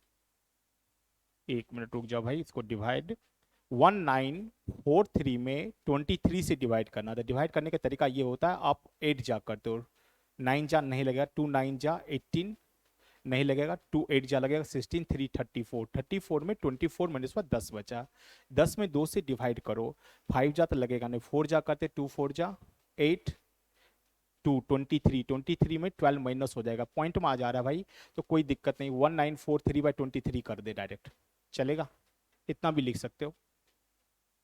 अब क्या हो जाएगा, इसका मतलब हो गया 96, थोड़ा कैलकुलेशन तो आ गया, 96 इंटू 23, ये हो गया मेरा प्रिंट प्राइस। सेलिंग प्राइस कितना हो जाएगा, 1943। अब ये इंटू करके देख लो कितना डिस्काउंट देगा। तो एक तरीका ये भी है, कैलकुलेशन यहां भी है, कैलकुलेशन कहीं भी जाओगे हार्ड होगा थोड़ा सा, ठीक है। तो चलो उम्मीद करता हूं बना लोगे, कैलकुलेशन करना तेरी काम है, हम कैलकुलेशन करते ही नहीं है। कैसे करेंगे बताऊंगा ऑप्शन के थ्रू। थोड़ा टाइम ज्यादा हो गया, इसी कारण आगे निकल रहा हूं। दो संख्या बनाने के तरीका सिखा दिया हूं। दो संख्या एक तीसरी संख्या से कम सा इतना % ज्यादा है। पहली संख्या देखो, इसमें बनाने का तरीका क्या है, फर्स्ट सेकेंड थर्ड 3 नंबर है, कुछ मत कर। किसी एक संख्या को 100 मानोगे काम चल जाएगा, मान लो इसको 100 मान लिया, तो दो संख्या एक तीसरी संख्या से कम से इतना % ज्यादा है, तो देखो पहली संख्या 40% ज्यादा तो 140 हो गया, दूसरी 12% 112। एक तरीका ये भी है। पहली दूसरी संख्या के कितने परसेंट है, पहली दूसरी का सेकेंड का कितना परसेंट है, इंटू 100 कर दो, बात बन जाएगी। अब देखो मैं बार बार कहता हूं कि ये सब करने के बावजूद भी थोड़ी सी दिक्कतें हो जाती है कैलकुलेशन चलते। यदि जिसको कैलकुलेशन सिंगल डिजिट में कन्वर्ट करने के लिए आ रहा है तो करेगा क्या, 4 हो रहा है, 4 मतलब 7, ऊपर 7 से इंटू कर देगा। 4 1 5, इधर एक ही है, 5 7 जा 35 होता है, 5 3 8। अब देख लो ऑप्शन में 8 कहां आ रहा है, जहां 8 हो जाएगा वो मेरा आंसर हो जाएगा। ये भी एक तरीका है, मैं बात करता हूं ये भी एक तरीका है। तो देखो तो 5 2 7 1 8 आ गया, सी नंबर आंसर सही होगा, और 8 कहीं नहीं है। ठीक है। अब कोई लोग यहां पर कैलकुलेशन करना शुरू कर देगा तो थोड़ा सा टाइम तो लगेगा ही, लेकिन जो तरीका सीख चुके हैं उसको नीचे में सिर्फ 3 आता है तो थोड़ा सा प्रॉब्लम होती है। वो तमाम चीज बताया हूं आप लोग को, फिर से डिटेल में बता दूंगा अगले डिस्कशन में। लेकिन एक बार बेसिक कैलकुलेशन क्लास जो दिया हूं, जहां यह तरीका मैं सिखाया हूं, बीएससी लाइव क्लास पे पड़ी हुई है मेरा दोनों वीडियो को ठीक से आप देखें तो आराम से समझ में आ जाएगा। और नहीं तो कैलकुलेशन करने में लग जाना, एग्जामिनेशन खत्म। अब देखो क्या कर रहे हैं, 40 नंबर है जिसका एवरेज ये दिया है 49 45, दो संख्याओं को हटा दिया जाता है तो शेष संख्या का औसत क्या होगा ये पूछ रहा है। देखो डिटेल बनाओगे तो डिटेल में क्या आता है, 40 इंटू 28 ये होगा टोटल नंबर। अब क्या कर रहा है, दो संख्याओं को हटा दिया गया, जो दोनों को हटाया उसका सम दिया है कितना, 9 + 5 14 1 4 4 8 1 9, इसको हटा दिया तो ये 94 माइनस कर दो, अपॉन क्या करोगे, दो संख्या हट गया तो 38 बचा, इसका एवरेज। एक तरीका ये हो गया। ठीक है जी। दूसरा तरीका करोगे तो 40 का एवरेज 28 है। ठीक है। दो नंबर माइनस क्या, तो दो नंबर जो सेम चलेगा, कोई दिक्कत नहीं, क्योंकि आप एवरेज ठीक से सीखे नहीं हो तो आपके लिए यही चीज ठीक है। इसका भी कैलकुलेशन करते नहीं ठीक से हम लोग, सिंगल डिजिट में कन्वर्ट करके आराम से बना सकते हो। करके दिखा दूं, जब ये समझ में आ गया तो नीचे क्या हो रहा है, 11 2 2 आ रहा है, तो 2 का मतलब क्या होता है, 5 से इंटू करने पर, तो ऊपर में ओवरऑल 5 से इंटू होगा। पहले इसको कन्वर्ट कर दे, 8 2 जा 16, 7 4 7 4 जा 28, 8 2 10 मतलब 1, 1 माइनस 4, 1 में से 4 माइनस नहीं हो रहा है, तो 1 में से 4 माइनस हुआ, इसमें 9 जोड़ देते हैं, 9 1 10 में से 4 माइनस करते हैं, 10 में से 4 गया 6, 6 5 जा 30 मतलब 3 हो गया।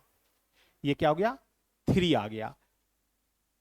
क्लियर है ना, कहीं दिक्कत तो, 11 2 2 2 5 जा 10 होता है, तो 5 से इंटू करोगे तो शेष संख्या का औसत, अच्छा सॉरी, शेष संख्या का औसत ही पूछ रहा है, तो 38 ही संख्या बचा हुआ है। क्लियर है यहाँ भी, तो 5 7 4 जा 28, 28 8 2 10 1 1 माइनस 4, यानी 10 10 में से 4 गया 6 हो गया, 6 5 जा 33, 3 देखो ऑप्शन में कहाँ पर आ रही है, कहीं ना कहीं गलती की हो ऑप्शन में। आप लोग डायरेक्ट बना लेना भी, 40 इंटू 29, इसमें से इन दोनों को जोड़ो तो कितना, 9 5 14 1 चाचा 8 9, 94 को माइनस कर दो, ये दोनों संख्या को हटा दिया तो संख्या बचा कितना, 38, 38 से भाग दोगे आंसर आ जाएगा। अब सिंगल डिजिट में जब कन्वर्ट करने के तरीका सीखोगे तब करना, टाइम बहुत ज्यादा होगी, मैं आगे निकल दूं। कहता है इतना रुपया में बेचने पर दुकानदार को इतना % का नुकसान होता है, उसे 25% का लाभ प्राप्त करने के लिए वस्तु को डैश में बेचना चाहिए। देखो बेटा क्या कर रहा है, 2640 सेलिंग प्राइस दे दिया है, सीधा सा फंडा लिखो, 2640 आपको सेलिंग प्राइस दिया हुआ है, 12% का नुकसान होता है, लॉस होती है इतना में बेचने पर। तो देखो दो तरीका, एक तो डिटेल हो गया कि इतना तुम बेचा तो 12% का तुझे लॉस हुआ, तो तुम्हारा सीपी निकल जाएगा, सीपी क्या हो जाएगा, इंटू 100/88, ये तुम्हारा क्या हो गया सीपी। 12% का नुकसान हुआ तो 100/100 माइनस 12 कर दिया। 25% लाभ प्राप्त करने के लिए वस्तु को कितना, अब देखो सीपी निकल गया, नया सेलिंग प्राइस निकालना है तो 25% प्रॉफिट कमाना है, इससे ज्यादा हो जाएगा तो 125/100। एक तरीका ये हुआ।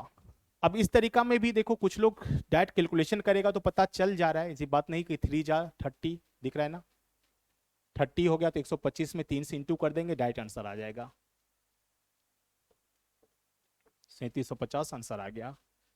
नहीं कर सकते हो सिंगल डिजिट में कन्वर्ट, यहां भी करके आप यूज कर सकते हो, लेकिन ये सब बताऊंगा मंडे को। उम्मीद करूं कि समझ में आ गया होगा सबको। चलो ये क्वेश्चन देखो फटाफट।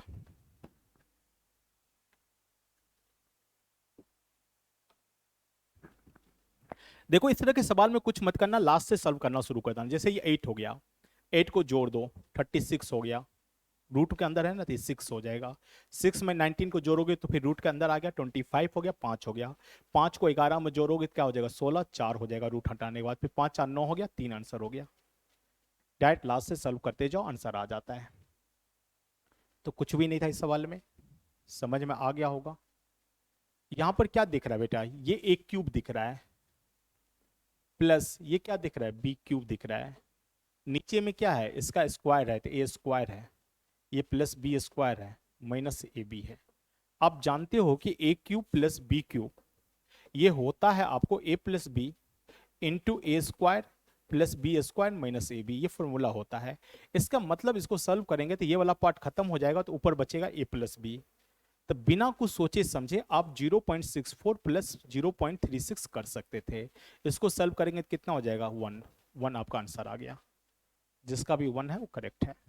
समझ में आया, ये फॉर्मूला होता है, बताऊंगा अलजेब्रा में।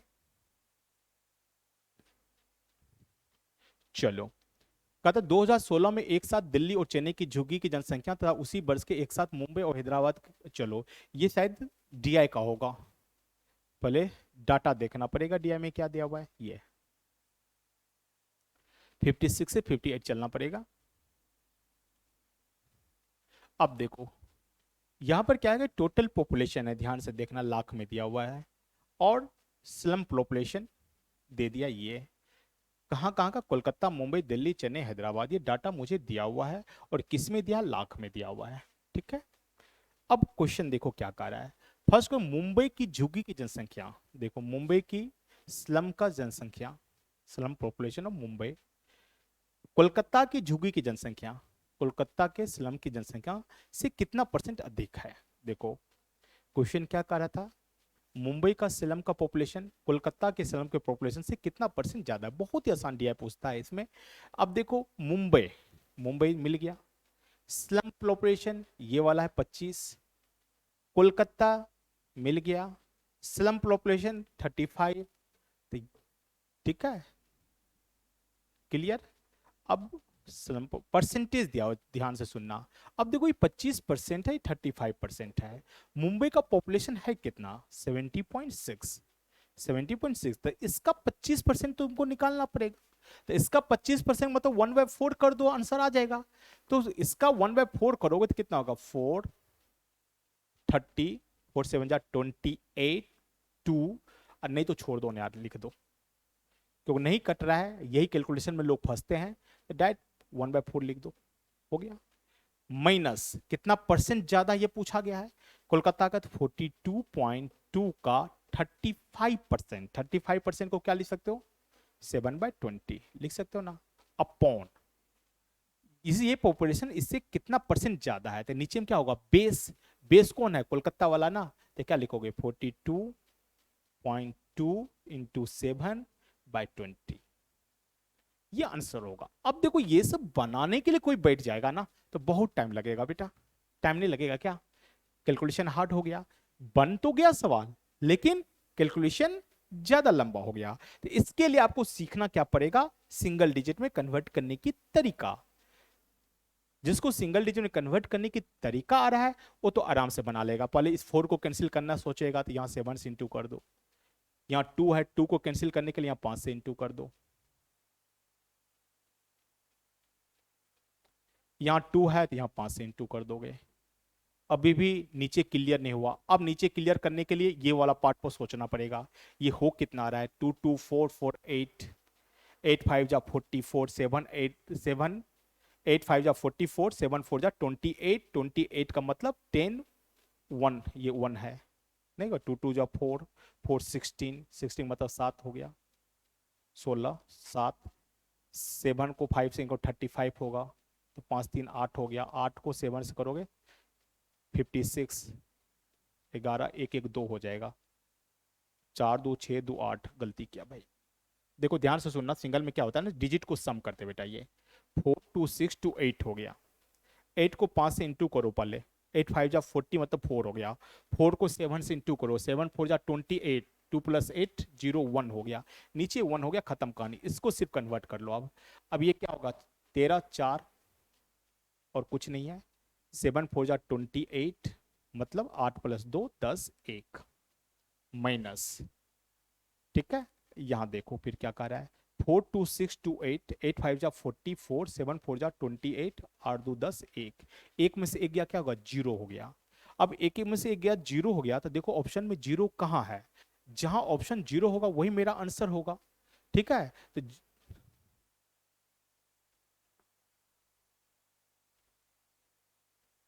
कहीं मिस्टेक हुई है फिर से, चलो इस सबको बाद में जब सिखाऊंगा, तेजी में करने के चक्कर में ना प्रॉब्लम हो रही है। अभी तुमको कैलकुलेशन करना पड़ेगा, सीधा सा फंडा, जब ये सिखा दूंगा तब करना बेटा।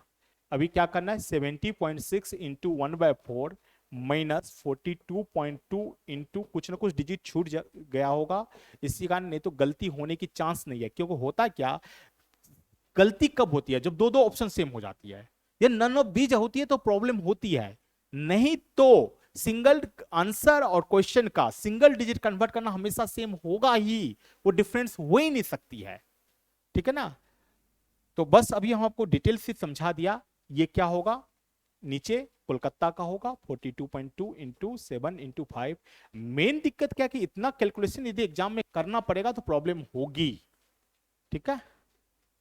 चलो आगे का क्वेश्चन देख लो क्या कर रहा है। वर्ष 2016 में सभी शहरों की कुल झुग्गी की जनसंख्या क्या है। अब देखो सभी शहरों की कुल झुग्गी का जनसंख्या, क्या कैलकुलेशन इतना आसान है, तुम ही लोग बताओ। इतना आसान नहीं है, यदि सिंगल डिजिट में कन्वर्ट करने के तरीका नहीं सीखे हो तो बहुत ही हार्ड हो जाएगा। 42.2 का 35% प्लस, फिर करोगे 70.6 का 25% प्लस 60.5 का 32%, फिर प्लस 45 का 22%। अब बताओ इतना कैलकुलेशन यदि करना शुरू कर दोगे एग्जामिनेशन हॉल में तो फिर एग्जाम ही छोड़ना पड़ेगा यार, कौन करता है। तब ये सब कैलकुलेशन कैसे तो आसान करोगे, ये सब आपको बताऊंगा अगले क्लास में, ठीक है। तो डीआई बन जाएगा। चलो क्योंकि बहुत टाइम हो चुकी है, 1.5 आवर्स हो गया है।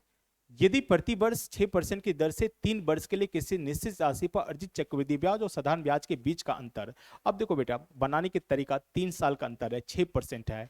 मैं आपको कंपाउंड इंटरेस्ट में पढ़ना, मैं ट्रिक भी बता चुका हूँ, कंसेप्ट भी बता चुका हूँ, डिटेल भी बता चुका हूँ। उसमें क्या क्या, 6% की दर से 3 वर्ष के लिए सिंपल एंड कंपाउंड के डिफरेंस दे दिया, क्या दे दिया, डिफरेंस। तो एक तरीका होता है, 6% है ना, 6/100 लिख सकते हो ना, 3/50 लिख सकते हो ना, 3 साल में तो प्रिंसिपल इसका क्यूब मान सकते हो ना, ये प्रिंसिपल हो गया। तो आपको 3 साल का डिफरेंस क्या होता है, 3:1 होता है। इसको कैसे लिखते हैं, तो पहले 50 के पावर 0, 50 के पावर 1 इंटू 3 के पावर, 3 साल है, 3 का क्यूब 3 स्क्वायर, खत्म कहानी। ये कितना हो जाएगा, 9 3 जा 27, 27 इंटू 5 करोगे तो कितना हो जाएगा, 3, ठीक है।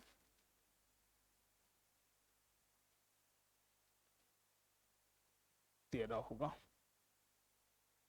ठीक है। 135 होता है, तो 135 पर जीरो ये हो गया, प्लस 327, ये 0 1 हो जाएगा, तो क्या होगा 27, इसको जोड़ दो कितना होगा 7, 1377 रुपया मेरा डिफरेंस आया।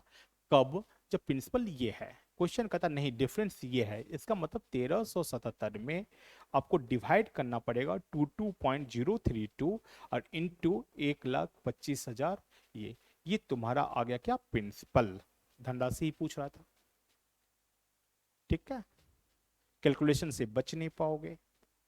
एक ये तरीका होता है, दूसरा तरीका होता है कि प्रिंसिपल मान लिया, एक फॉर्मूला भी होता है, P/R/100 का स्क्वायर इंटू 300 प्लस R/100, एक फॉर्मूला ये भी होता है। एक फॉर्मूला और बताया हूं कि डिफरेंस का फॉर्मूला आपको होता है क्या, डिनोमिनेटर, ये डिनोमिनेटर लिखोगे, ये है नोमिनेटर, यहाँ डी कर दो, ये एन कर दो।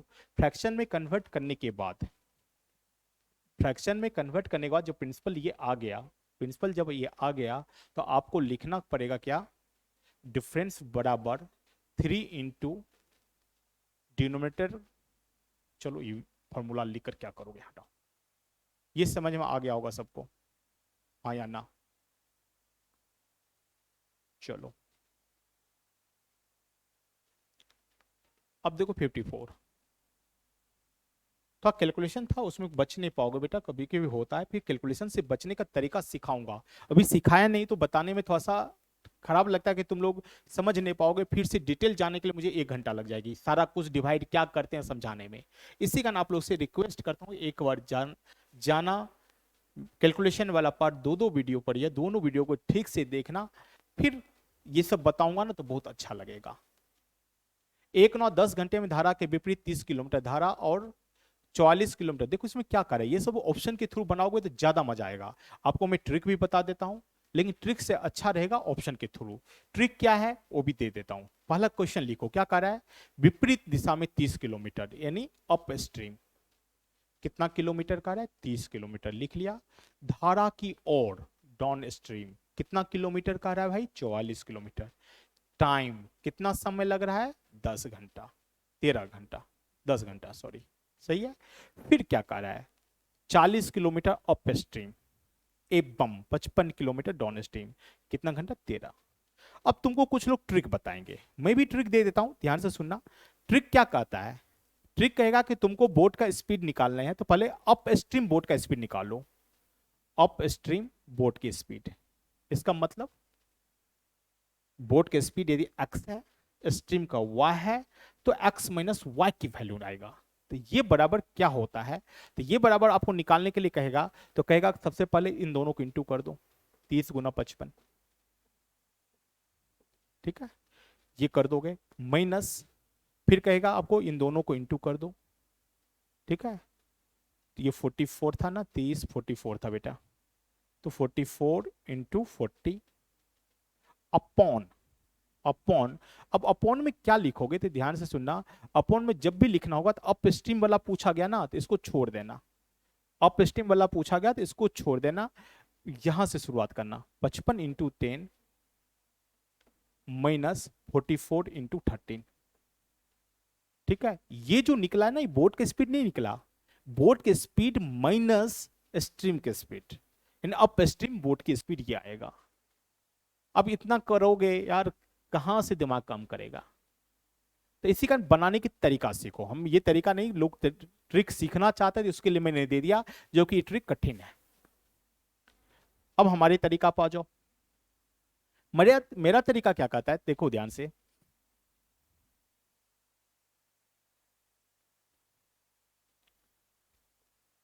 आपको ये दिमाग में सेट है कि ये अप स्ट्रीम है तो एक्स माइनस वाई से भाग देना या एक्स प्लस वाई से भाग देना, यहां भी एक्स माइनस वाई से भाग देना या एक्स प्लस वाई से भाग देना।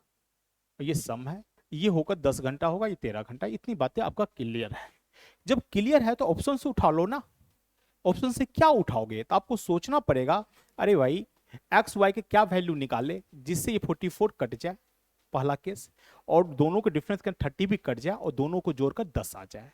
तो सबसे पहला चीज मुझे ऑप्शन देखो, ऑप्शन में क्या दिख रहा है, 10 किलोमीटर किसका पूछा है, शांत जल में 9 की चाल, बोट की स्पीड पूछ रहा है।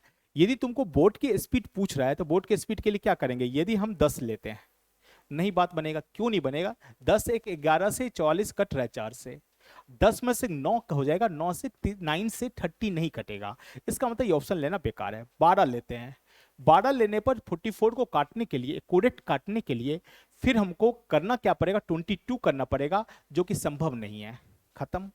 8 लेते हैं, देखता हूं, यदि तुम 8 लेते हो तो 8 में क्या ऐड करें जिससे 44 एक्यूरेट डिवाइड हो जाए, 3, अच्छा 8 प्लस 3 11 44 हो गया, तो 8 में से 3 माइनस करो, कितना हो जाएगा 5, 5 से कट गया 6, 6 प्लस 4 10 आ गया, यहाँ आ गया तो यहाँ भी आ जाना चाहिए। तो 8 प्लस 3 क्या होता है 11, 11 5 जा हो रहा है, चलेगा। 8 में से 3 गया, कितना हो गया भाई 5, 5 से काटोगे क्या 8, 8 प्लस 3 क्या होता है, ठीक है 8 प्लस 5, 8 प्लस 5 कितना हो गया 13, 13 आ गया ना, कंडीशन फुलफिल हो गया, यानी बोट की स्पीड 8 किलोमीटर पर आवर मेरा सही होगा। ये सब सवाल को इस तरीका से बनाओगे तो ज्यादा अच्छा रहेगा। डिटेल तो और खतरनाक है, ट्रिक भी खतरनाक है, डिटेल खतरनाक है, लेकिन इस तरह से कंसेप्ट जब क्लियर है, डिटेल कंसेप्ट क्लियर है, तो इस तरह से जब यूज करोगे तो बहुत अच्छा रहेगा। शायद येलो कलर दिख नहीं रहा है, एक मिनट रुक जाओ, मैं फिर से बता देता हूँ। येलो कलर दिख नहीं रहा है तो मैं, देखो बेटा मैंने क्या किया, भले दिखा अच्छा सा और समझ जाओगे। कंडीशन क्या था, 30 किलोमीटर अप स्ट्रीम यानी x minus Y, 44 kilometre x plus Y, total क्या होगा 10 घंटा। और फिर केस है 40 kilometre x minus Y plus 55 kilometre x plus Y, ये कितना कर रहा है 13 घंटा। ठीक है, अब हमने कहा कि सोचो थोड़ा सा ध्यान से, यदि 8 लिया तो 8 11 4 जा 44 होता है, तो इसका मतलब 3 दे दो तो ये कट रहा है 44 4 से। क्या यहां भी कट रहा है क्या, 8 माइनस 3 क्या हो गया, ये 5 5 से कट गया 6, 6 प्लस 4 क्या 10 आ जा रहा है, यहां आ रहा है तो यहां भी आ जाना चाहिए। तो यहां भी 11 हो गया, ये 5 जा, यहां भी ये 5 हो गया 8 जा, 8 प्लस 5 13, कंडीशन फुलफिल कर गया।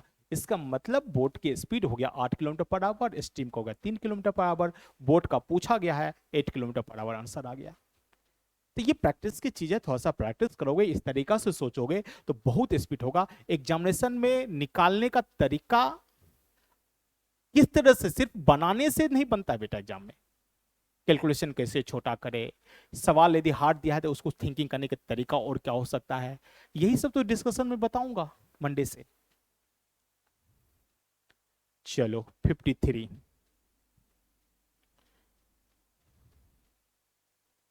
अब यहां पर क्या दिया हुआ है, देखो कहता है एक ट्रेंगल है जिसका अंतः केंद्र का निर्देशांक जिसकी भुजा है। अब देखो सवाल छोटा नहीं है, सवाल अच्छा खासा अच्छा है। कारण किसका कोऑर्डिनेट ज्योमेट्री का, इन सेंटर, इन सेंटर का मुझे कोऑर्डिनेट पूछा गया। तो सबसे पहले 3 साइड दिया हुआ ट्रेंगल का, ए बी सी, ठीक है।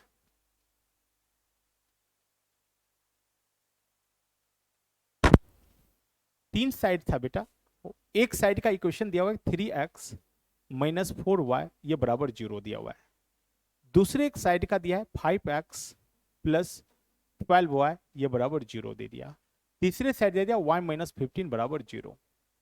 ठीक है, ये 3 साइड दिया हुआ है। तो देखो एक्चुअली तुम समझोगे, किसी भी 2 लाइन का इक्वेशन दिया हुआ है तो उसका मीट पॉइंट का कोऑर्डिनेट पूछेगा, तो दोनों इक्वेशन को सॉल्व कर लो, एक्स वाई का जो वैल्यू होगा वो दोनों पॉइंट के कट, जो जहां मीट करेगा जहां कट करेगा उसका कोऑर्डिनेट निकल जाता है। इसका अर्थ हुआ कि इन दोनों इक्वेशन को सॉल्व कर लो, इस पॉइंट की कोऑर्डिनेट आएगा। इन दोनों इक्वेशन को सॉल्व कर लो, इसका कोऑर्डिनेट आएगा। इन दोनों को सॉल्व कर लो, इसका कोऑर्डिनेट। इतना अच्छा सवाल आना नहीं चाहिए तुम लोग को, देना नहीं चाहिए पेपर में। देने वाले भी सारा सवाल कैलकुलेशन से हार्ड किया, सीएचएसएल में ग्रेजुएट लेवल के मान सकते हैं, ठीक है ना। तो अब देखो बेटा, इन दोनों इक्वेशन को सॉल्व करोगे, इस पॉइंट का कोऑर्डिनेट आएगा, इसको सॉल्व करोगे, आपको 3 इक्वेशन को तो पहले लीनियर इक्वेशन को सॉल्व करो, देन तीनों पॉइंट की कोऑर्डिनेट आएगा। जब तीनों पॉइंट की कोऑर्डिनेट आएगा तो फिर उसे इसकी डिस्टेंस निकालनी पड़ेगी, इसकी डिस्टेंस निकालनी पड़ेगी, इसकी डिस्टेंस निकालनी पड़ेगी। जब डिस्टेंस निकाल लोगे, जब डिस्टेंस निकल जाएगा तो फिर इन सेंटर का कोऑर्डिनेट निकलेगा। समझ में आ रहा पॉइंट? देन इन सेंटर का कोऑर्डिनेट निकलेगा, जो कि इतना आसान खेल नहीं था। तो चलो, जिसको कोऑर्डिनेट आता होगा उसको समझ में आ गया होगा। बहुत ज्यादा सवाल हो गया, टाइम आज यहीं तक फिनिश हुई। इसके बाद रीजनिंग नेक्स्ट क्लास में रीजनिंग की होगी, आज ही पड़ेगी, नेक्स्ट वीडियो पड़ेगी आपको, क्योंकि आज क्लास लाइव नहीं हो रही है। आज आप लोगों को मैं सिर्फ ऑफलाइन मोड पर रिकॉर्ड करके डाल रहा हूं, सारा क्वेश्चन लगभग डाल दिया हूं। जस्ट इसके बाद रीजनिंग के नाम से पेपर आएगा, रीजनिंग का भी वीडियो पड़ी रहेगी, क्वेश्चन यहीं पर वीडियो के नीचे ही आपको डाला हुआ रहेगा, डाउनलोड कर लेना, जरूर एक बार देखना, समझ में कुछ आया होगा। चलो, थैंक यू, बाय।